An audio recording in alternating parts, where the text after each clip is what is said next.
દાદા ભગવાનના અસીમ જય જયકાર હો. દાદા ભગવાનના અસીમ. એટલે પ્રકૃતિની અંદર જે ત્રાગુ છે, ધાર્યું કામ કરાવવું, એ બધા જે ગુણો છે એ આ કપટના પરમાણુઓથી રચાયેલા હોય છે. કપટને ક્યારે કપટ કહેવાય છે? તો કે એમાં પોતાનો જ લાભ જોવામાં આવે.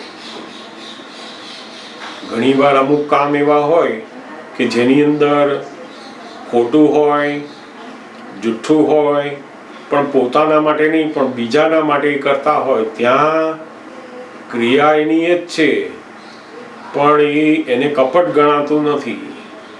કેમ? તો કે એમાં પોતાનો જે લાભ છે એ એટલો નથી જોવાતો, બીજાના લાભ માટે પણ એ જુએ છે. ત્યારે એને પેલા કપટના પરમાણુમાં લેવાતા નથી. પછી પણ જો એનો અંદરનો ઇન્ટેન્શન એવો પોતાના જ માટે હોય, ત્યારે બહારની બધી જે ક્રિયા, જૂઠું બોલવું, છુપાવવું, આ ત્રાગુ કરવું, પોતે એવી ચતુરાઈ વાપરે કે પોતે જે ધારેલું હોય એમ જ કરાવે, જાત જાતના બધા નખરા કરે, જાત જાતના બધા ઉપાયો કરે. જેમ નીકળવાનું હોય કે 8 વાગે જ નીકળવાનું છે, આપણે ગમે તેટલું કહ્યું હોય કે 7 વાગે તો ભાઈ નીકળી જ જવાનું, તમે 7 વાગે તૈયાર થાઓ ને એને નક્કી હોય કે મારે તો 8 વાગે જ તૈયાર થવાનું છે. એ ગમે તેમ કરીને મોડી ચા મૂકે, ગમે તેમ ઊંધું અવરું કરીને તમને 8 વાગ્યા પછી જ બહાર કાઢે. આપણને થાય કે આવું કેમ છે આ બધું? તો કે એમાં એની જે પ્રકૃતિ છે, પોતાનું ધારેલું નક્કી કરેલું હોય, એમાં ફેરફાર કરે નહીં, અંદર નક્કી કરેલું હોય, દેખાય પણ નહીં ઘણી વાર તો. એટલે આ બધા જે ગુણો છે આખી પ્રકૃતિના, સ્ત્રી તત્વ, સ્ત્રી પ્રકૃતિ, એ પ્રકૃતિની અંદર બધી શંકાઓ, આ ધાર્યું થાય નહીં ત્યાં સુધી એ ગમે તેવી મેથડ વાપરે, બધી ખ્યાલ, જાત જાતના વહેમ આવે છોકરા છોકરી ઉપર, હસબન્ડ ઉપર, બધી જગ્યાએ જ્યાં ત્યાં જાય ને વહેમ તરત એને આવે, પુરુષને જલ્દી ના આવે. એનું કારણ શું? પેલી પ્રકૃતિની અંદર બંધાયેલું છે, એને કંઈ કરવું ના પડે. પેલા પરમાણુ જે અંદર પડ્યા છે એ બધા કામ કર્યા. ઘણીવાર એવું પણ બને કે ઘણી બધી સ્ત્રીઓ અથવા ઘણા બધા બહેનોની અંદર આ પરમાણુ ઓછા જોવા મળે અને હવે એના માનના પરમાણુ વધતા જાય. તો બીજા ભાવે શું થાય? તો કે આ સ્ત્રીની પ્રકૃતિ છૂટે આખી, અને પછી એ પુરુષની પ્રકૃતિમાં આવે છે. અને ઘણા પુરુષ એવા હોય કે જેની અંદર આ પાછા કપટના પરમાણુ વધારે ઘૂસે, તો એ પાછો આ પુરુષનું બોડી જાય અને પાછી સ્ત્રીના બોડીમાં આવે પાછી. જેને જેવા પરમાણુ અંદર ઓછા વધતા થાય એ પ્રમાણે પેલું બોડી મળ્યા કરે. આમ તો કહેવાય છે ને બધા કે સ્ત્રીને તો શક્તિનું સ્વરૂપ દર્શાવ્યું છે. એટલે બધા પૂછે તો પછી પુરુષ શું કહે છે? જો સ્ત્રી શક્તિ હોય તો પછી પુરુષ શું? તો બહુ સરસ કહ્યું કે પુરુષ સહન શક્તિ. પુરુષ શું છે? સહન શક્તિ. આખી જિંદગી પેલા કઈ શક્તિ રાખવાની? સહન શક્તિ. એ જે કંઈ બનાવે, જે કંઈ કરે, બધું સરસ સરસ સરસ કરીને જીવવાનું એને. અને જો સારું ના કહ્યું અને કદાચ બોલે સારું પણ જો દેખાયું નહીં એને, તો સ્ત્રીને તો તરત ખબર પડી જાય. પેલો વખાણ કરતો હોય ને પણ એને ખબર પડી જાય કે આ જુઠ્ઠા વખાણ કરે બધા. સ્ત્રીને ખબર પડી જાય પણ પુરુષને સમજણ ના પડે. પુરુષ 40 વર્ષનો થાય, 50 વર્ષનો થાય ને 70 વર્ષનો તોય એ નાના બાબા જેવો જ રહે, છોકરા જેવો જ. એની પ્રકૃતિની અંદર આ જે ગુણો છે એ કામ કરે છે કે એની આવડત એવી ને એવી જ રહે, એમાં કશું ફેરફાર ના થાય. અને પેલી 10 વર્ષની છોકરી હોય ને, કશું પણ થાય ને તરત કે આમ નહીં આમ કરો ડેડી, એને સમજણ પડી જાય. એટલે એની જે વ્યવહારિક સૂઝ હોય ને એ સ્ત્રીમાં બહુ જ હોય. જોડે જોડે આ કપટ પણ હોય, પણ એની વ્યવહારની બધી સૂઝ બહુ સરસ હોય. ગમે તેટલા કોઈની જોડે લડ્યા હોય, ગમે તે થયું હોય, બધું થયું હોય ને, પણ બિલકુલ દેખાડવું ના હોય ને તો એને રહી શકે એવું. કાકા જોડે લડ્યા, મામા જોડે લડ્યા, જેઠાણી જોડે લડ્યા, કોઈની સાસુ જોડે લડ્યા, પણ જો મહેમાન આવે ને તો બા બા એવું કરે ને ખબર જ ના પડે કોઈને. અને પેલા પુરુષનો તો લડ્યો હોય ને તો 2 દાડા સુધી એના મોઢા ઉપર દેખાય કે આ કઈ ગૂંચાયેલા છે, ગૂંચાયેલા છે. એમને તો દેખાય જ નહીં, 2 મિનિટમાં જ દેખાય નહીં. આપણને થાય કે આવું કેવું રહી શકે? તો કે આ સહન શક્તિ નથી, આ એની અંદર એવી બીજી પરમાણુની શક્તિ છે કે જે એને છુપાવી દે તરત જ. એ બહાર નીકળે ને જાણે કશું બન્યું નથી, કોઈની જોડે કશું થયું નથી, જાણે ઓહો મારા માટે તો બહુ જ એમને ભાવ છે, બધું દેખાડે. પેલું લડ્યા હોય, કંઈક બોલ્યા હોય, બગાડ્યું હોય, કશું દેખાડે નહીં. અને અંદર પાછું બધું હોય, મારો સમય આવવા દે ને પછી બતાવું તને. તે અંદર એ જે પેલું રાખે છે એ શું છે? તો કે આ જ કપટ. પોતે જે અંદર છે એવું બહાર ના દેખાય. એ કોણ આવું કામ કરે છે? તો કે પેલી કપટવાળી પ્રકૃતિ જે છે એ કામ કરે. પોતે અંદર જે છે ને એ બહાર દેખાય નહીં કોઈ દિવસ. અને પુરુષને તો જેવું અંદર હોય ને, જો ઓફિસમાં ગયો અને બોસ જોડે લડીને આવ્યો ને તો ઘરે આવું દેખાય કે આજે એમનું ઠેકાણું નથી. આજે એમને મોઢા પર તરત દેખાય બધું, સ્ત્રીને દેખાય નહીં. એટલે તો આજના સમયમાં અમુક એવી મોટી મોટી જે એજન્સીઓ હોય છે કે જેની અંદર ગુનેગારોને શોધવામાં, કંઈક કામ કરવામાં સ્ત્રીઓને વહેલી લેવામાં આવે છે. કેમ? તો કે એ લોકો એવું કહે છે કે આ સ્ત્રીની પાસે આ 5 ઇન્દ્રિય કરતા બીજી 6ઠી ઇન્દ્રિય છે કે છે. કઈ ઇન્દ્રિય 6ઠી? તો કે આ જે કપટનો જે ગુણ છે ને એના કારણે એને બધું જલ્દી તરત જ ખબર પડી જાય. સામે ગુનેગાર હોય જે વાત કરતો હોય ને તો સ્ત્રી તરત ઓળખી નાખે. આ 10 વર્ષની છોકરી પેલા 25 વર્ષના 30 વર્ષના પુરુષને 5 મિનિટમાં ઓળખી નાખે. આપણને થાય કે આને કેવી રીતે ખબર પડે છે? એ આમ આંખથી જુએ ને તરત ઓળખી જાય. મમ્મી પાસે જતી રહે, પાછી ત્યાં આવે નહીં. એ પેલા ચોકલેટ બતાવે કે પણ જાય જ નહીં. આપણે ત્યાં કેવી રીતે ખબર પડતી હશે આ બધી? તો કે એની અંદર આ જે પરમાણુની બધી શક્તિ છે એ કામ કરે છે. એનો જો સવડો ઉપયોગ કરે ને તો કામ પણ લાગે, પણ મોટા ભાગે આ જે કપટના જે પરમાણુ છે એ આત્મજ્ઞાન માટે, આત્માની જાગૃતિ માટે બહુ જ મોટું બાધક કારણ આવીને ઊભું રહે છે. એટલે દાદા ભગવાન જ્યારે કોઈક વખત એવી વાત નીકળે ત્યારે કહેતા કે હવે આ જ્ઞાન મળ્યા પછી પણ આ સ્ત્રીની જે પ્રકૃતિ છે એમાંથી છૂટવું મહા મુશ્કેલ છે. કારણ પોતાને એની ઓળખાણ જ ના થાય. પહેલા તો જેમ મને મારા પ્રકૃતિના ગુણો દેખાય, એના દોષ દેખાય તો હું કાઢું, એને પુરુષાર્થ કરું. પણ દેખાય જ નહીં તો કેવી રીતના કઢાય? એટલે કહેતા કે આ તો બહુ જ પોતાને દેખાય તો કાઢે, ના દેખાય તો કેવી રીતના કાઢે?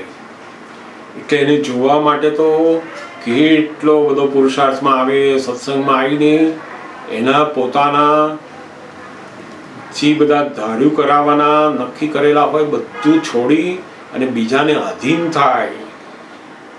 ત્યાર પછી એને દેખાવાની શરૂઆત થાય. પોતાનું બિલકુલ આધીન કોઈને રાખે નહીં અને બીજાના અધીન પોતે થાય ત્યારે પછી પેલા કપટના બધા દોષો દેખાવાની શરૂઆત થાય. એટલે બહુ જ મહાન સંત કબીરજી જે થયા એમણે પણ બહુ જ સુંદર વાત કરી છે. ને એમણે બહુ જ સુંદર એક એમના દોહાની અંદર વાત મૂકી છે. આ મેં જાનું હરિ દૂર હૈ હરિ હૃદય માહી. હું જાણું છું કે હરિ ભગવાન દૂર છે, પણ વાસ્તવમાં તો ભગવાન આપણા હૃદયમાં જ છે. મેં જાનું હરિ દૂર હૈ હરિ હૃદય માહી. આડી ટાટી કપટ કી તાસે દિશત નાહી. ભગવાન પોતાના હૃદયમાં હોવા છતાં પણ એનો જે પ્રકાશ છે એ બહાર કેમ નથી આવતો?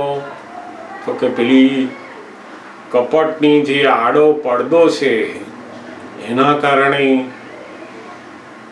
એ બિલકુલ ભગવાનનો પ્રકાશ બહાર આવતો નથી. એટલે દાદા ભગવાન ઘણી વાર કહેતા કે પહેલા તો છે ને આ પડદો કેવો હોય તો પેલો કંતાનનો કોથળો આવે ને એવો.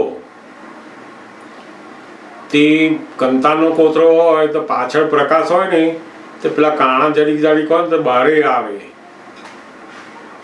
પણ ધીમે ધીમે બધી હોશિયારી એવી આવતી ગઈ ને તો આ કંતાનનો કોથળા ઉપર ડામર લગાવી દીધો કે છે. જે પેલો થોડો પ્રકાશ બહાર આવતો હતો ને એ બંધ થઈ ગયો કે છે. એને શું કર્યું? પેલા કાણાવાળા કોથળાની ઉપર કંતાન ઉપર ડામર લગાવ્યો. હોશિયારી થતા થતા થતા તે આ ડામર લાગી ગયો એવો પડદો થઈ ગયો. ભગવાન પોતાની અંદર હોવા છતાં પણ એનો જે પ્રકાશ છે, એનું જે સુખ છે બહાર આવતું નથી. કપટનું જે આખું આવરણ છે એ શું છે? તો કે આ પૂતગલના બધા સુખો લેવાનું. જેમ પોતાનું ધાર્યું હોય થયું એમાં એને સુખ આવે. કોઈ પોતાને વશ થયો, પોતાનું માન્યું એટલે એને સુખ આવે એમાં. ઓહો, જો મારું માન્યું ને, મારું કયું કર્યું ને, કોક વખાણ કરે ને તો એને સુખ આવે અંદર. તો એ બધા જે સુખો છે શું છે? તો કે આ પેલા કપટના પરમાણુ છે. 25 પુરુષો બેઠા હોય ને એ 25 ને જો ઉઠાડવા હોય ને તો પેલી સ્ત્રીને આવડે, પેલા પુરુષને આવડે નહીં. એ બધું આ 25 જણને એક જ મિનિટમાં જો ઉઠાડીને બીજે મોકલવા હોય તો એને આવડે એ બધું. એનું કારણ શું? તો કે એની પાસે આ પેલી શક્તિઓ છે. પેલા બધાને 25 જણને ગમે તેવો માણસ હોય ને એને ગલી પછી કરવી હોય ને તે સ્ત્રીને આવડે, પુરુષને ના આવડે. એને તો એ તો રમકડા જેવો બિચારા, પેલા રમ્યા જ કરે લોકો. એને કઈ આવડે જ નહીં એ બધું. આ તો આખી જિંદગી નાનો હોય ને ત્યારે બધા કઈ ઘરનું કામ હોય તે પેલા લોકો, છોકરો નાનો હોય એટલે પૂછે કે મમ્મી આ શું છે, આ કેમ આવું કરવાનું, ફલાણા. એના મમ્મી કહે કે તને સમજ ના પડે, રવા દે. કે પછી થોડો મોટો થાય, લગ્ન થાય, વાઈફ આવે, પછી બધો વ્યવહાર ચાલતો હોય ને તો એ પૂછે એની વાઈફને પછી કે કેમ આમાં આવું જ કરવાનું, ના નહીં કરવાનું. એ તમને ના સમજ પડે, તમે રવા દો ને, કઈ માથાજી કરો છો. પેલો કે આ નાનો હતો ત્યારે જ નહોતી સમજ પડી, આ લગ્ન કર્યા આટલો યુવાન થયો હજુ સમજ નથી પડતી. પછી એથી મોટો થાય, દાદા થાય, પછી છોકરાઓ હોય, છોકરીઓ હોય તો ધંધો કરતા હોય, નોકરી કરતા હોય, બહાર જતા હોય ને તે પેલા દાદા પૂછે કે ભાઈ ધંધામાં આવું નહીં, આમ કરવાનું. દાદા તમને ના સમજ પડે કે આ અત્યારનું બધું તમે જે ખબર ના હોય, આ ફોન બોન બધું તમને ના ખબર પડે. આ બધું તે પેલો બાળક હતો ત્યારે લોકો એવું કહેતા એને તમને સમજ ના પડે. યુવાન થયો તમને સમજ ના પડે, ગયડો થયો તોય સમજ ના પડે. પેલો કે સમજ ક્યારે પડશે, મને ક્યારે સમજ પડશે કે છે. કારણ કે એની જે પ્રકૃતિ છે એમાં એને આ બધી વ્યવહારની આખી સમજો આવવી બહુ જ અઘરી, બહુ અઘરી. એટલે જ કહેવાય છે ને કે સ્ત્રીની પ્રકૃતિ એ આખી વ્યવહાર એકદમ સુંદર બનાવે છે. અને એ વ્યવહાર સુંદર બનાવવા પાછળનો પેલી પ્રકૃતિના જે પરમાણુ છે ને એ પણ કામ લાગે છે. એમાં જે આ કપટના પરમાણુ છે ને એ એવા અદ્ભુત કામ કરતા હોય છે અંદર. જેમ જેમ પોતે એને ઓળખે, જુએ, ત્યારે એને ખબર પડતી જાય. આમ રસ્તામાં બહાર નીકળ્યા હોય ને એનો હાથ બિલકુલ દુખતો ના હોય ને પેલા બાબાને ઉચકવાનો હોય ને એટલું દુખે છે, તમે જરાક લઈ લેશો, એવું બોલે ને કે પેલો આખું જાણે બધું ઉચકી લે. એના 2 થેલા હોય એ ઉચકી લે ને બાબાને ઉચકી લે. બિલકુલ એને વાર લાગે નહીં, કશું પણ કામ કરાવવામાં એને બિલકુલ વાર લાગે નહીં અને પેલો કરી જ દે. ખ્યાલ? આ બધી જે પરમાણુ છે કયા, તો કે પેલા કપટના પરમાણુ. પોતાનું જે નક્કી કરેલું હોય એવું એ બીજા પાસે કરાયા વગર રહે જ નહીં. એને બધી આવડત હોય એમાં. બીજાને કેવી રીતે લેવો, બીજાને કેવી રીતે કામ કરાવવું, અને તે પાછું મીઠાશથી. બિલકુલ ખબર ના પડે, એટલું મીઠું લાગે. કેટલાકને તો 40 વર્ષ જાય ને તોય એની વાઈફની ઓળખાણ જ ના થાય. આખી જિંદગી એટલા મીઠા મીઠા હોય, પણ જ્યારે એનો સમય આવે ને ત્યારે પેલું હથિયાર એનું શરૂ કરે. જેમ આપણે જોઈએ છે ને દશરથ રાજા કેટલા મોટા મહાન પરાક્રમી પુરુષ, પણ એમના એક વચનની અંદર જે મૂકેલું ને એમાં જે કઈ કઈ શરૂ કર્યું તે કેટલા વર્ષો સુધી અંદર રહેવા દીધું. એ બિલકુલ ખબર ના પડવા દે, કોઈને ખબર પડવા ના દે. પોતાના દીકરાને, દીકરીને, નણંદો, જેટલા સગાવાલા હોય હસબન્ડને પણ ના ખબર પડવા દે. પણ એને જ્યારે બરાબર પોતાનો લાભ ઉઠાવવો હોય ત્યારે એ હથિયાર વાપરે પછી. એટલે આવા બધા જાત જાતના પ્રકૃતિની અંદર જે પરમાણુ ભર્યા છે એ બધા કામ કરે. જે જગ્યાએ જાય ને ત્યાં બધી મીઠી ભાષા બોલે. એને કામ કરાવવું છે એટલે શું કરે? મીઠી ભાષા. પુરુષને ના આવડે મીઠું બોલતા, સ્ત્રીને આવડે. ગમે તેટલા દુશ્મન હોય એની પાસે પણ એ મીઠું બોલે.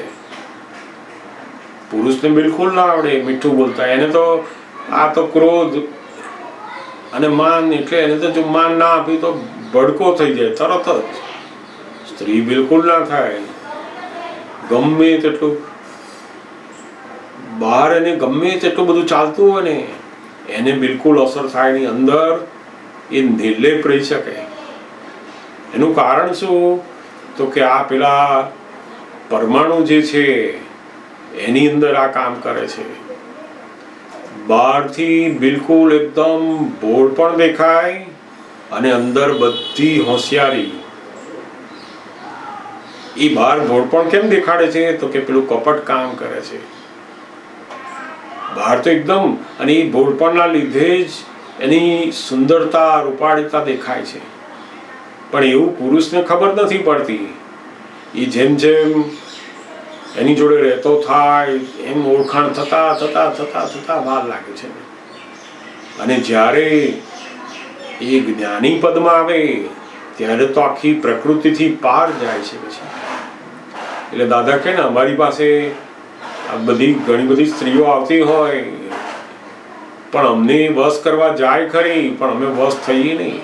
એને ખબર પડી જાય કે દાદા મારા વશમાં આવે એવા નથી, એવું એને ખબર પડી જાય. જ્ઞાનીને હવ વશમાં લેવા જાય, પોતાના કયા પ્રમાણે એમને પણ કરાવવા માંડે. જેમ ઘરની અંદર કરાવતા હોય ને એ પ્રકૃતિ ત્યાંય કામ કરે પાછી. એને ખબર ના હોય કે હું શું કરું છું. જો ખબર પડે તો પછી આ કપટ જ ના કહેવાય. જ્યારે ખબર પડી ગઈ એને કહો આ તો મારા ધાર્યા પ્રમાણે હું એને ચલાવવા જાઉં છું તો પછી એને કપટ નીકળવા માંડ્યું. એનું પોતાને પણ જ્યારે ખબર ના પડે ને ત્યારે એને કપટ કહેવાય. અને શાસ્ત્રકારોએ આ સ્ત્રીનો મોક્ષ નથી એવું જે વાક્ય લખ્યું એ સ્ત્રી માટે નથી લખ્યું, પણ જ્યાં સુધી પેલા કપટના જે પરમાણુ છે એ પરમાણુ ખલાસ થતા નથી ત્યાં સુધી પેલી જાગૃતિ, આત્માની જાગૃતિ, આજ્ઞાની જાગૃતિ બધી રહે નહીં જતી. એમને કઈ વિતરાગ ભગવંતોને કઈ ભેદ નથી સ્ત્રી પુરુષોના. એમણે તો આ પ્રકૃતિની વાતો કરી છે, એમને કઈ ભેદ નથી. એટલે દાદા ભગવાને પણ કહ્યું કે જ્યારે આ આજ્ઞાનું અને આ કપટના દોષો ઓછા થશે એમ બીજો ભાવ આખો પુરુષનું બોડી આવે ને પછી મોક્ષે જવાય. એ સિવાય મોક્ષે જવાય જ નહીં. કોઈ કપવાદ હોય, જેમ મલ્લીનાથ ભગવાન છે એ સ્ત્રી સ્વરૂપે હોવા છતાં તીર્થંકર થયા અને મોક્ષે ગયા અને અનેકને લઈ ગયા. એ અપવાદ સ્વરૂપ છે. અપવાદ સ્વરૂપ એટલે શું? તો કે મલ્લીનાથ ભગવાન નું શરીર આખું સ્ત્રીનું, પણ એમની અંદરની પ્રકૃતિના પરમાણુ એક પણ સ્ત્રીના નહીં. એ બહુ મોટું અપવાદ હતું એમનું. પૂર્વભવની અંદર એવી ભૂલ હતી કે ભૂલના કારણે આખું શરીર સ્ત્રીનું મળ્યું પણ અંદર પરમાણુ બિલકુલ સ્ત્રીના નહીં. એટલે એ અપવાદ છે. મલ્લીનાથ ભગવાન સ્ત્રી રૂપે હોવા છતાં એ તીર્થંકર સ્વરૂપે રહ્યા અને અનેકોનું કલ્યાણ કરી શક્યા. એટલે આ જે પ્રકૃતિ છે એ પરમાણુ જેમ જેમ ખલાસ થતા થતા થતા થતા આપણે એનું ઉપરાણું ના લઈએ, આપણે દેખાય ઉપરાણું ના લઈએ અને એમાંથી બહાર નીકળીએ ત્યારે પછી એ જાગૃતિ વધતી જાય. આમ તો મોટા ભાગે તો આ પોતે પોતાને દેખાય જ નહીં. એ જ્યારે કોઈ એવા જાગૃતિ વાળા વ્યક્તિ સાથે રહ્યા હોઈએ ને અને ત્યાં પણ આપણે એની આધીનતામાં આવીએ પછી જે દેખાય. જ્યાં સુધી આધીનતા ના હોય બતાવે ને તો આપણે તો એવું જ માનીએ કે તો એવું કે દાદા ભગવાનની સાથે પણ રહેનારા લોકો ઘણી વાર કહેતા દાદા તમને એવું લાગે છે કે અમારામાં એવું છે નહીં કે છે. એટલે દાદા શું કરે, તરત બંધ કરી દે. અમે જાણીએ કે છે કે અમને આવું કહે ને એટલે અમે સમજી જઈએ કે હજુ એનો સમય થયો નથી. એટલે પછી જ્ઞાની શું કરે તો કે બિલકુલ એ બાબતમાં જાય નહીં જલ્દી. જ્યારે આધીનતા, સમર્પણતા જબરદસ્ત ઊભી થાય અને એમાં એવું અંદર આવે કે દાદા એ મારી વાત નથી કરતા પણ પ્રકૃતિની વાત કરે છે અને એને મારે પણ જોવાની જ છે. ત્યારે પછી એ આગળ વાત કરે, નહીં તો પછી વાત બંધ કરી દે. જ્ઞાની બહુ જાગૃત હોય, આપણું કલ્યાણ કરવા માટે જ એમનો ધ્યેય હોય છે. એમને કોઈને નીચા પાડવા, કોઈનું ખરાબ બોલવું, દ્વેષપૂર્વક કોઈની વાત કરવી એવું એમનામાં હોય જ નહીં. એમને તો બધા જ જીવ માત્ર શુદ્ધાત્મા સ્વરૂપે, આત્મ સ્વરૂપે જ દેખાય છે. અને એમની એવી ભાવના છે કે આ પ્રકૃતિમાંથી તમે પણ છૂટો અને આ જ્ઞાનની પૂર્ણાહુતિમાં તમે આવો. અને એ કરુણાને આધીન એમણે આ બધા દોષો, આ બધી પ્રકૃતિની વાતો એમણે કરી છે. જેમ કોઈને પણ આમ તૈયાર થાય ને બેન અને પછી બહાર નીકળે એટલે અંદર પહેલી શું એની ઈચ્છા હોય મને કોઈ સરસ કે, અને જેવું પેલું સરસ કહ્યું ને એટલે એને પૂતગલનું અંદર સુખ આયા માંડે. તમે તો બહુ જ સારા લાગો છો, બહુ જ સુંદર લાગે છે, તમારા ઉપર તો આ કલર બહુ જ સુંદર લાગે. સહેજ કોઈએ વખાણ કર્યા તો અંદર એટલું બધું પાર વગરનું સુખ આવે છે. એ સુખ શું છે? પેલું કપટવાળું સુખ. પાછું બહાર દેખાડે નહીં, બહાર બિલકુલ દેખાડે નહીં. એની આંખોમાં પણ એવું હોય, જેને આકર્ષવાના હોય, જેને બોલાવાના હોય, જેની પાસે કામ કરવું, બધું એને આવડત હોય. તો કે એનું કામ કર્યા જ કરે, પેલી પ્રકૃતિ એનું કામ કરે. આ બધું અમારા લોકોને પણ ઘણીવાર દાદા ભગવાન સાથે એવા જુદા જુદા પ્રસંગો ની અંદર આ બધી વાતોને જાણવાનો યોગ થયેલો.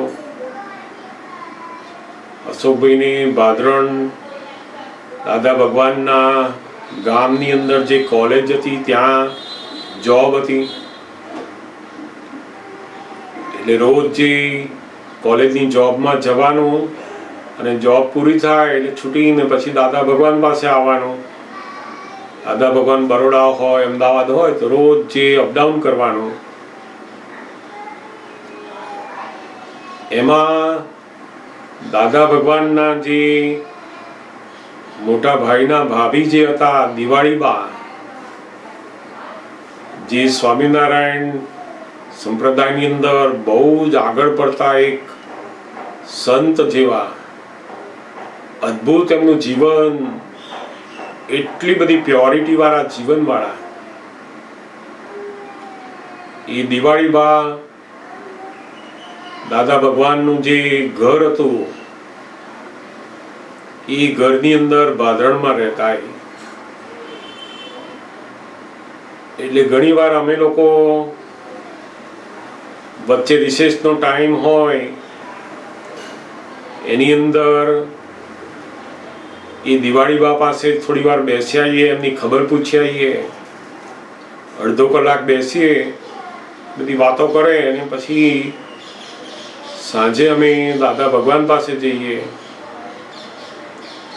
એટલે દાદા ભગવાન પાસે જેવા જઈએ એટલે પછી પૂછે કે આજે દિવાળીબાને મળ્યા હતા?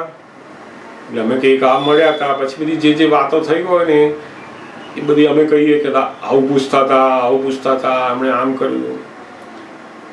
એટલે દર વખતે દાદા માટે એટલું બધું ભાવથી પૂછે, દાદા બહુ સરસ, દાદા આવા સરસ, મારા દિયર તો આમ, બધી એટલી સરસ સરસ વાતો કરે અમારા આગળ. અને દાદાની જો તબિયત થોડી નરમ હોય એવું જાણે ને તો આમ અડધા અડધા થઈ જાય. એક વખત બન્યું એવું કે દાદા ભગવાનની તબિયત બહુ આમ સારી નહીં અને એમને એવી ખબર પડી કે દાદાની તબિયત સારી નથી. એટલે એમને થયું કે મારે દાદાની તબિયત જોવા આવવું છે. એટલે અમે લોકોએ દાદા ભગવાનને વાત કરી કે અહીંયા તમારી પાસે તમારી તબિયત જોવા માટે અહીંયા આવવાનું કે છે. એમના જીવનનો એક બહુ મોટો નિયમ હતો કે ક્યારેય કોઈ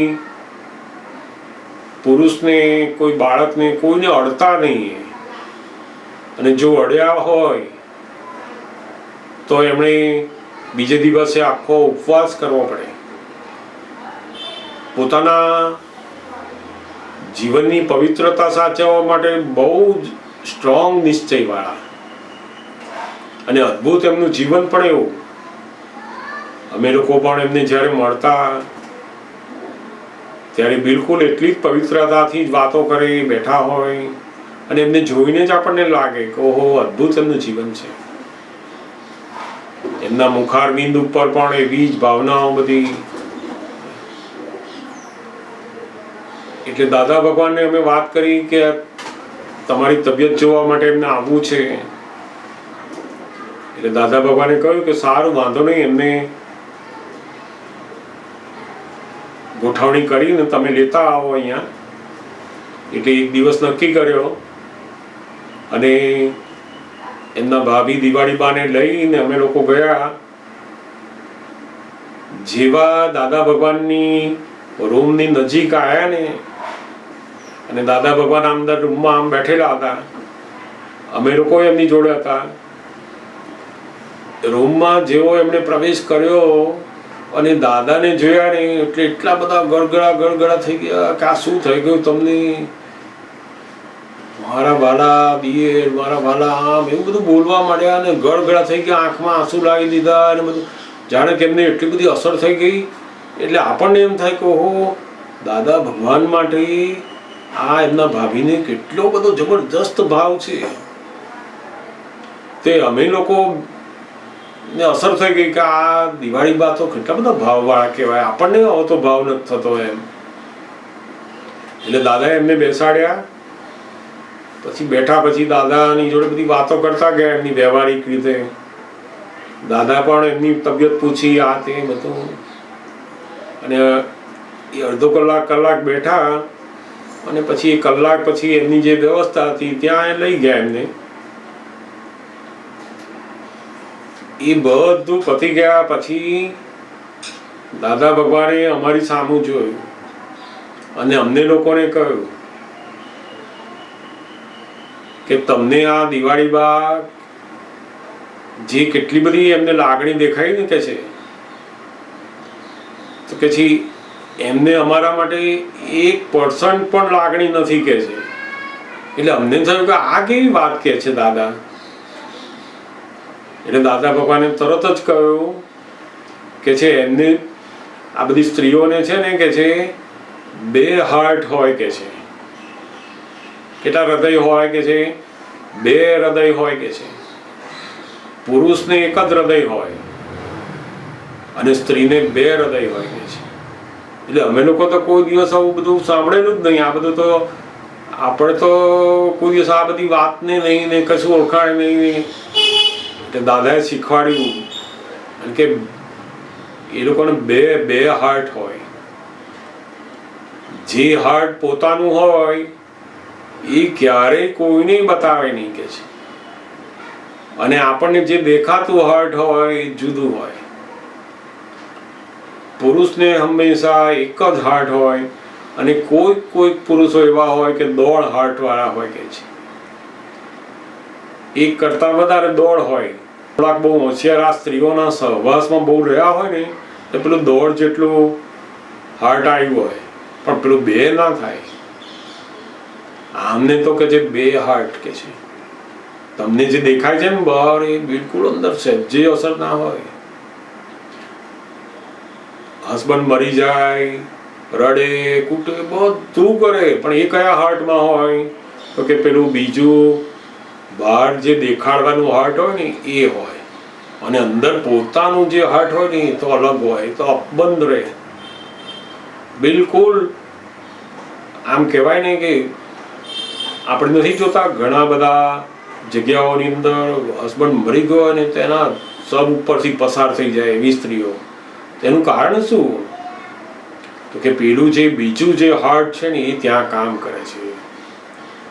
એટલે આ પ્રકૃતિ જે છે એ સ્ત્રીની પ્રકૃતિમાં શું થાય છે તો કે આ 2 જાતના હાર્ટ કામ કરે.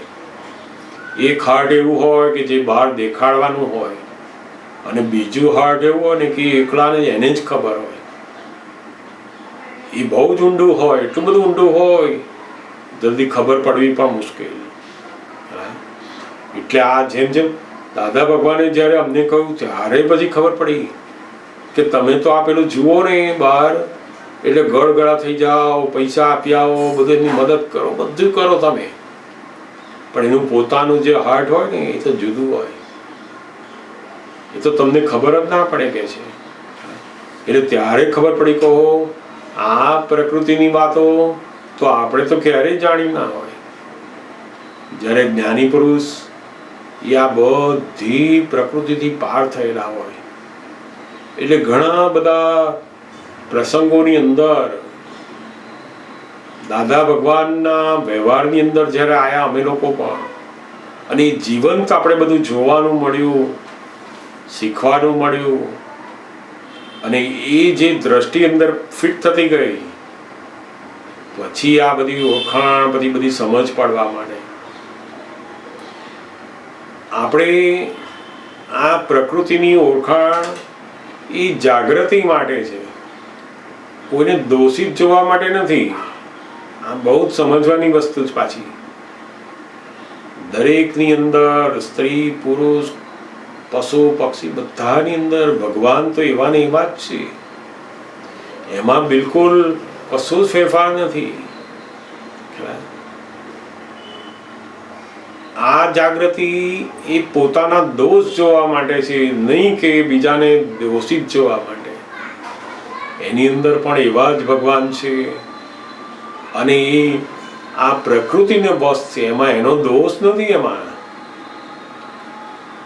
દરેક પુરુષ હોય કે સ્ત્રી હોય બધા જ જ્યાં સુધી એને આત્માનું ભાન નથી થયું ત્યાં સુધી એ નિરંતર પ્રકૃતિને જ વશ વર્તતા હોય.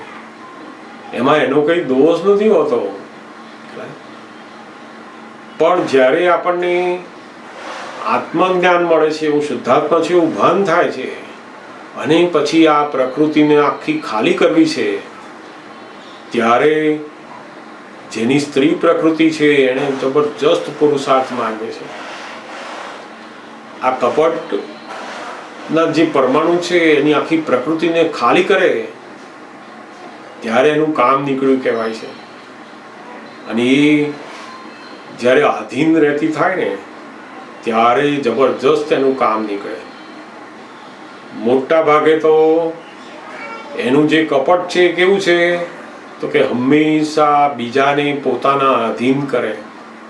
એ કોઈના આધીન થાય નહીં, દેખાય ખરી પણ એ કોઈના આધીન હોય નહીં. બહારથી તો એવું જ લાગે કે હું મારા હસબન્ડના આધીન છું, છોકરાને આધીન છું, બોસના આધીન છું, દીકરાના આધીન, દેખાય એવું જ, પણ આધીન કોઈને ના હોય. પેલું જેમ બે હાર્ટ કયા ને એવું આ એક હાર્ટ એવું હોય કે એને આધીન છે એવું દેખાડે અને પોતાનું જે ઓરિજિનલ હાર્ટ છે એમાં સ્વતંત્ર કોઈનું પણ માને નહીં. એનું ધારેલું હોય, એનું નક્કી કરેલું હોય, એને જે ગુપ્ત રાખવાનું હોય એ બધું બિલકુલ એના આખી જિંદગી જાય ને તો એના મોઢા ઉપર દેખાય જ નહીં. એની પ્રકૃતિની અંદર એ વણાયેલું હોય છે. જ્યારે પુરુષને તો કશું ખોટું કામ કરીને આવે મોઢા ઉપર તરત દેખાઈ જાય. એના બધા અંદરનું જેવું હોય ને એ મોઢા ઉપર આયા વગર રહે જ નહીં. પુરુષની પ્રકૃતિમાં શું છે તો કે એક જ હૃદય છે, એક જ હાર્ટ વાળી છે. એટલે એક હાર્ટ વાળાને કેવું હોય તો અંદર જેવું થાય ને એવું તરત બહાર આવી જાય. અને સ્ત્રીની પ્રકૃતિમાં કેવું છે બે હાર્ટ છે, એટલે જે બહાર દેખાડવાનું છે એ જુદું ને અંદર આવે છે એ જુદું. એટલે એને જેટલું અંદરથી બહાર કાઢવું એટલું જ કાઢે, બાકી નીકળે નહીં. આ બધા નહીં કોઈ મરી ગયું હોય અને મોટા મોટાથી રડતા હોય, બધું કરતા હોય, બિલકુલ અંદર તો સહેજે અસર ના થાય. છાતી કૂટે, બધા જાત જાતનું બધું કરતા હોય, રડા રોડ કરતા હોય, બધું છોકરી મરી ગઈ, છોકરો મરી ગયા, હસબન્ડ મરી, બધું દુઃખ દેખાય પણ અંદર બિલકુલ નહીં. પેલું જે હાર્ટ છે બીજું એ પોતાનું અકબંધ રહે અંદર, અને બહારનું દેખાતું હાર્ટ છે એ 2 દિવસ ખાય નહીં, 4 દિવસ ખાય નહીં, બધું કરે પણ પોતાનું હાર્ટ એ અલગ અંદર રાખે. એટલે આ જે આખું પ્રકૃતિના જે ગુણો છે બધા એને આપણે જેમ જેમ ઓળખતા જઈશું અને એ દોષ સ્વરૂપે આપણને દેખાતા જશે એમ એ ખાલી થતા જશે. ઘણી બધી વાતો દાદા ભગવાનના જે આશય પ્રમાણે મૂળ સિદ્ધાંતોની અંદર આપણે બધી વાતો લઈએ છીએ. એકદમ વિગતવાર તો જ્યારે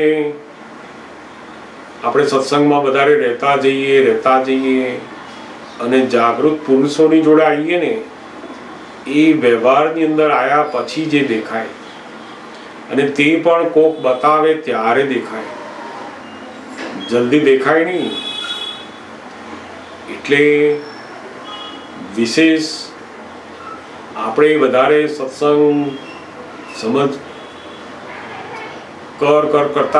કરતા જઈએ એમ આપણને આ બધા જે દોષો છે આખી પ્રકૃતિના એ દેખાવા માંડશે. અને સૌથી વધારે દાદા ભગવાને બહુ જ સરસ બહેનો માટેનું આખું જે પ્રકૃતિમાંથી બહાર નીકળવાનું જે સાધન આપ્યું છે, કહ્યું છે કે દાદા ભગવાનની અનન્ય ભક્તિ અને જગત કલ્યાણ માટેની સેવા. જે જગત કલ્યાણ માટે જીવી રહ્યા હોય એ સેવા કરો. ત્યાં એની અંદર જેમ જેમ પોતાની પ્રકૃતિ અર્પણ થતી જાય, આધીન થતી જાય, એમ પેલા આ કપટના જે પરમાણુ છે એ બધા ઓછા થતા જશે. એટલે બહુ જ સુંદર વાતો આપણે આ સમજવા માટે લીધી. તમારામાંથી કોઈને જો હજુ પ્રશ્ન હોય આ વિશેનો હોય તો પણ પૂછાય, અથવા બીજી કોઈ પણ વાત હોય તો પણ જરૂરથી પૂછી શકાય.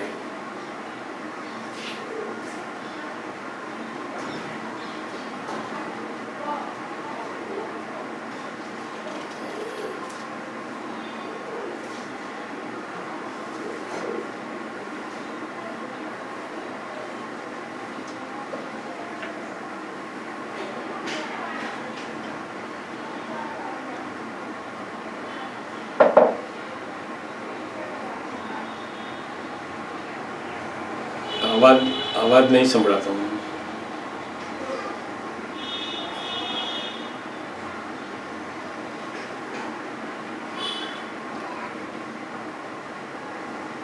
હજુ અવાજ સંભળાતો નથી મને તારો.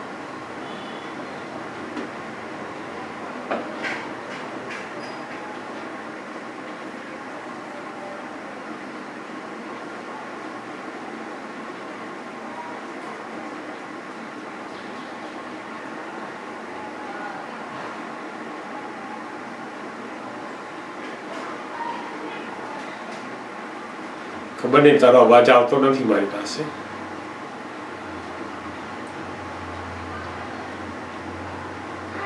બીજા કોઈને જો સંભળાતું હોય તો પૂછી શકે.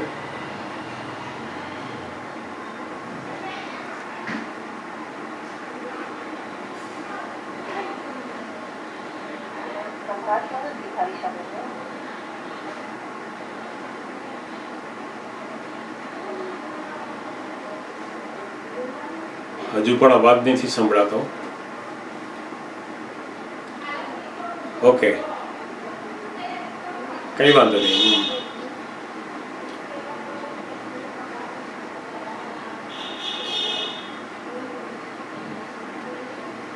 બહુ જ નવરાત્રી એટલે માતાજીની જે આરાધના, પ્રકૃતિની સહજતા કરવા માટેનું અદ્ભુત સાધન એ ગરબા છે.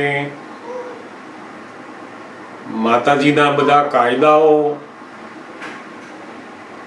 એમાં સૌથી મોટો કાયદો આ સહજતા, સરળતા. એ સહજતામાં આપણે રહેવું એ બહુ જ મોટો કાયદો છે. અને સહજતામાં આપણે જો રહ્યા તો માતાજીની અદ્ભુત કૃપા આપણા ઉપર વરસે. આપણે પૂજન ના કરતા હોય, આરતી ના કરતા હોય, કોઈ પણ ક્રિયા બધી ના કરતા હોઈએ, છતાં પણ આપણી જોડે રહેનારાને બિલકુલ આપણે દુઃખ આપતા નથી. આપણા મન વચન કાયાથી કોઈને દુઃખ ના હોય એવો ભાવ રહે છે. અને છતાં કંઈ દુઃખ થાય તો પ્રતિક્રમણ કરીએ છીએ. એ બહુ જ અદ્ભુત કાયદો આપણે માતાજીનો પાડીએ અને એનાથી એમની કૃપા નિરંતર આપણા ઉપર વરસે છે. અને દાદા ભગવાન કહેતા ને કે અમે તો અંબેના એકના એક લાલ છીએ, અંબાલાલ. એટલે શું કહેતા કે અમે તો અંબા માતાના એકના એક લાલ છીએ. તમે અમારું નામ દો એટલે માતાજી બહુ જ ખુશ થાય, બહુ જ ખુશ થાય. જ્ઞાની પુરુષની ભક્તિ, જ્ઞાની પુરુષની આરતી, એ તો સમસ્ત દેવ લોકો એના ઉપર ખુશ હોય. એટલે એ તો આપણને બધા જ દેવદેવીઓનો ખૂબ જ રાજીપો આપણને મળી જાય.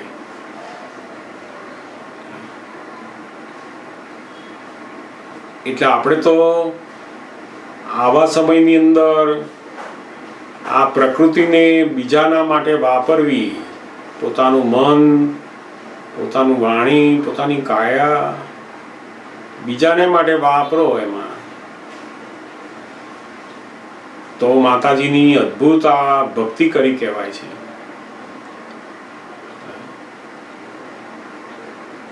બહુ જ સુંદર. બીજા કોઈ